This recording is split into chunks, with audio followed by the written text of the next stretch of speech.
La raison humaine reconnaît de manière innée que toute création suppose l'existence d'un créateur. Notre bon sens et notre saine nature reconnaissent que derrière l'existence d'un design se trouve forcément un designer.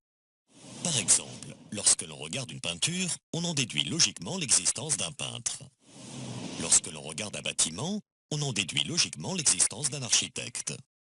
Lorsque l'on regarde une montre, on en déduit logiquement l'existence d'un horloger.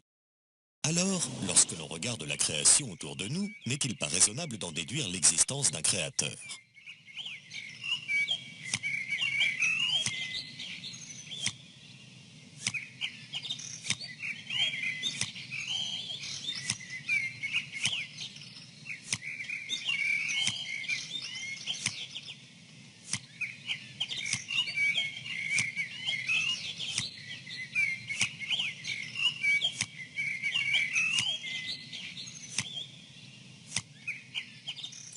Depuis Darwin, cette logique est en revanche remise en cause par la théorie de l'évolution. Au XIXe siècle, le biologiste Charles Darwin avait émis l'hypothèse que les formes qui existent partout dans la nature pouvaient s'expliquer de manière naturelle sans faire appel à l'idée d'un créateur.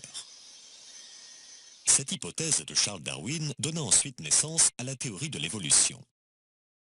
Selon cette théorie, tous les êtres vivants auraient évolué petit à petit, avec le temps, par de petites modifications successives, à l'aide de deux mécanismes naturels: les mutations génétiques et la sélection naturelle. Aucun créateur ne serait donc à l'origine des espèces vivantes, car ces deux mécanismes auraient le pouvoir de faire évoluer une espèce vers une autre.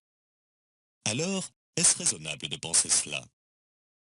La sélection naturelle est un processus simple qui stipule que les êtres vivants qui s'adaptent le mieux aux conditions naturelles de leur environnement vaincront et survivront, tandis que ceux qui n'y arrivent pas disparaîtront. Autrement dit, selon la théorie de l'évolution, la nature sélectionne naturellement les espèces les plus adaptées à leur environnement pour les faire survivre et sélectionne naturellement les espèces les moins adaptées à leur environnement pour les faire disparaître. Par exemple, si une gazelle court plus vite qu'une autre, elle échappera plus facilement à un guépard et aura plus de possibilités de survivre car elle aura été plus adaptée à son environnement. C'est ce qu'on appelle la survie du plus apte. Néanmoins, au fil du temps, il restera seulement des gazelles qui courent plus vite et aucune nouvelle espèce n'apparaîtra. Car le fait que des gazelles qui courent plus vite que d'autres survivent parce qu'elles sont plus adaptées à leur environnement ne va pas les faire évoluer vers une autre espèce.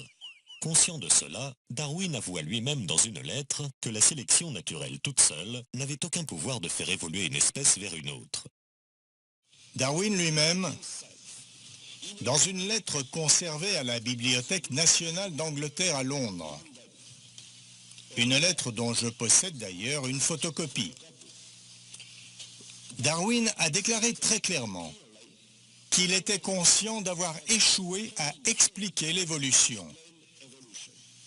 Je cite Darwin: « Je crois en la sélection naturelle, non pas parce que je suis capable de prouver dans tous les cas qu'elle a changé une espèce en une autre, mais parce qu'elle regroupe et explique bien, selon moi, dit Darwin, une multitude de faits dans la classification, l'embryologie, la morphologie, les organes rudimentaires, la succession géologique et la distribution. » Fin de citation. De cette façon, Darwin a avoué que l'évolution ne pouvait pas être expliquée par sa théorie.